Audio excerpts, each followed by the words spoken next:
Bismillahirrahmanirrahim. Assalamualaikum warahmatullahi wabarakatuh. Nama diberi Wahidah binti Nur Hasni. Hari ini saya akan membentangkan, kumpulan kami akan membentangkan tentang tajuk kaedah dan teknik tulisan Jawi. Baiklah, Baiklah, apa yang akan dibentangkan di dalam tajuk kami ini ialah antaranya ialah kaedah dan teknik tulisan Jawi, yang mana terdiri daripada rangkai kata, bahagian rangkai kata, kemudian bahagian hukum kaf dan ga, serta perkataan tradisi. Kemudian kaedah yang kedua adalah pengajaran dan pembelajaran Jawi, yang mana terdapat beberapa kaedah lah tentang pengajaran dan pembelajaran Jawi. Antaranya ialah projek, latih tubi dan permainan. Setiap daripada kami akan menerangkan tentang kaedah-kaedah tersebut. Baiklah, kita pergi kepada hukum kaf dan ga. Hukum ka dan ga, ya.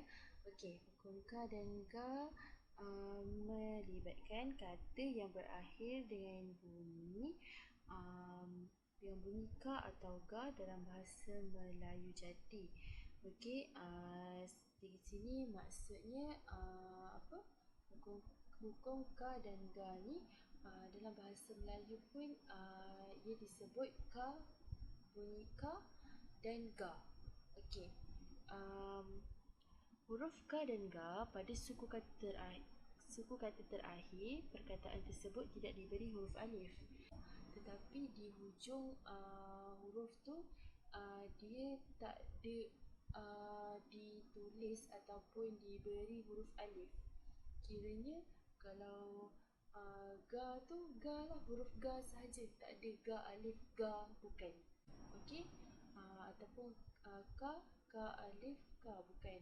Dia bukan macam tu. Dia kalau ka dia ka, kalau ga dia ga. Dia tak ada tak diberi untuk huruf yang terakhir tu, suku kata yang terakhir tu perkataan alif, huruf alif lah maksudnya. Seperti yang kita tengok, contoh suka kan, dalam bahasa Melayu kita boleh tengok su, ka, suka. Kan kalau kita tengok ka tu ada yang ingat ka alif dalam bahasa Jawi, tapi sebenarnya tak. Sebenarnya dia punya ejaan Jawi yang sebenar adalah sin, waw, ka, huruf ka atau kaf yang kita panggil ka. Itu untuk contoh yang pertama. Contoh yang kedua, duga. Duga, D-U-G-A, duga. Kita tengok dalam bahasa Jawi, ejaannya da, waw, ga. Duga. Dia tak ada huruf alif pun di hujungnya. Kemudian kita tengok contoh yang ketiga, Melaka. Melaka, M-E-L-A-K-A, Melaka. Kita tengok dalam ejaan Jawi dia, mim, lam alif dan ka, Melaka. Tak ada pun dekat hujung tu ka alif, ka. Dia tak ada. Dia mim, lam alif, ka sahaja. Tak ada mim, lam alif, ka alif. Tak ada. Dia ejaan dia memang macam tu, ka. Kita tengok hujung dia ga kan. Sebenarnya tak ada pun D-A-D-A, H-A-H, G-A-G-A, dahaga. Dia adalah ejaan yang betul adalah dal, da, ha, alif, ga. Bukan da, ha, alif, ga, alif. Bukan. Dia da, ha, alif, ga sahaja. Macam tu. Baiklah, kesimpulan daripada tajuk pembentangan kumpulan kami adalah, yang pertama, pengenalan kepada tulisan Jawi yang holistik, sistematik, dapat memberikan jangkaan yang terbaik bagi orang awam yang ingin berjinak-jinak yang ingin berjinak-jinak lah dengan tulisan Jawi, yang mana bila kita kenalkan kepada mereka tentang tulisan Jawi dan tentang kaedah yang betul dalam mempelajari tulisan Jawi ni, sebenarnya dapat menarik minat mereka, okey, untuk tahu tentang Jawi dengan lebih mendalam lagi. Okey, yang kedua adalah pelajar dan masyarakat umum perlu diterangkan secara ringkas dan perjelas tentang variasi yang terdapat dalam ejaan Jawi. Maksudnya kat sini kita sebagai orang kata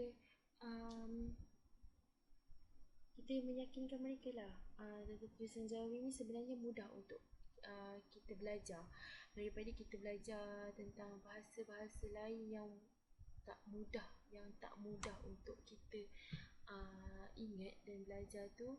Lebih baik kita belajar tentang penulisan Jawi ni, sebabnya bila kita tahu dia punya kaedah dengan betul, sebenarnya mudah saja untuk kita faham tentang Jawi ni. Okey, kemudian yang ketiga, guru merupakan arkitek sosial yang memainkan peranan utama dalam melaksanakan proses pendidikan secara berkesan. Assalamualaikum warahmatullahi taala wabarakatuh. Nama saya Aina Syahira binti Muhammad Sukri dan saya akan membentangkan tajuk perkataan 3 suku kata atau lebih dan latih to be. Untuk suku kata ada 2, terbuka dan tertutup. Yang ini kita tengok suku kata terbuka dulu. Suku kata pertama dan kedua terbuka. Cara untuk mengeja suku kata pertama yang berbunyi ke atas hendaklah dieja dengan tiada alif. Maka untuk suku kata kedua boleh dieja dengan adanya alif. Untuk suku kata yang berbunyi ke bawah, tak kira sama ada suku kata pertama atau kedua-duanya dieja dengan ada huruf ya. Dan untuk suku kata yang berbunyi ke depan dieja dengan huruf waw. Seperti lokasi, cuaca, dahulu dan peluru.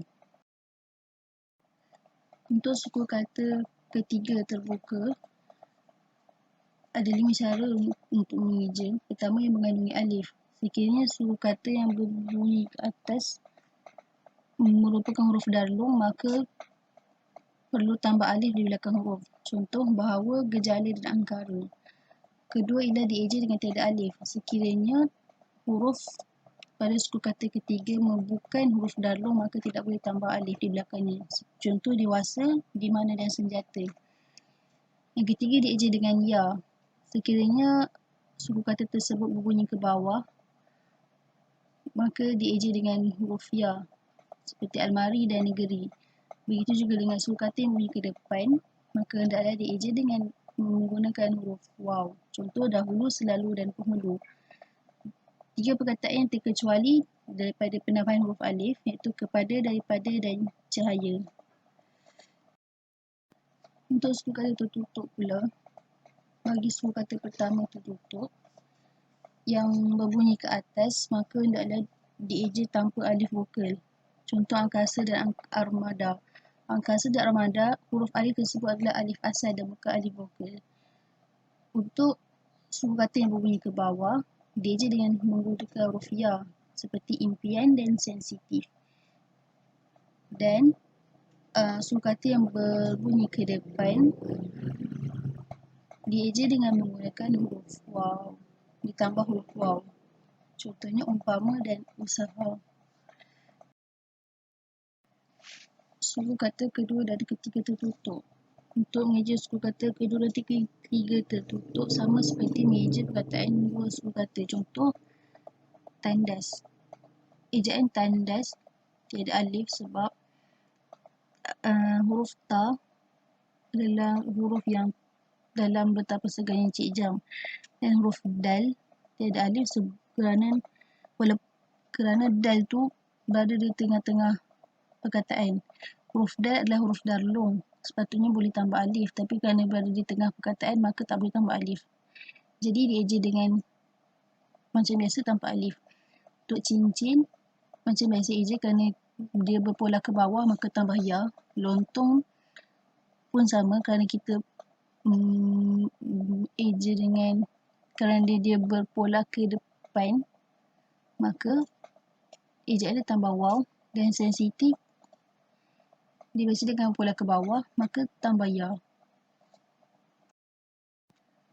Untuk perkataan 4 suku kata pula, cara nak mengeja sama seperti mengeja perkataan 2 suku kata. Contoh kebajikan. Kebajikan 4 suku kata. Cara untuk mengeja dia, eja seperti macam mana kita eja perkataan 2 suku kata. Kebajikan. Yang berpola ke atas tambah alif dan yang berpola ke bawah tambah ya. Akhir sekali kita masuk untuk latih to be. Latih to be bertujuan untuk memberi latihan peneguhan kepada pelajar supaya lebih faham. Antara latih to be boleh untuk jawi boleh dilakukan latih to be ejaan, sebutan dan perbendaharaan kata. Tujuan latih to be ni untuk supaya murid lebih tahu cara untuk mengeja jawi dengan betul, cara untuk menyebut jawi dengan betul dan cara untuk menggunakan perkataan jawi dengan betul. Sebagai contoh, perbendaharaan kata sekiranya perkataan tersebut ditambah imbuhan maka huruf vokal perlu ditambah ataupun tidak. Dengan latih to be yang diberikan maka pelajar akan lebih mengetahui dan lebih mahir dalam penulisan jawi.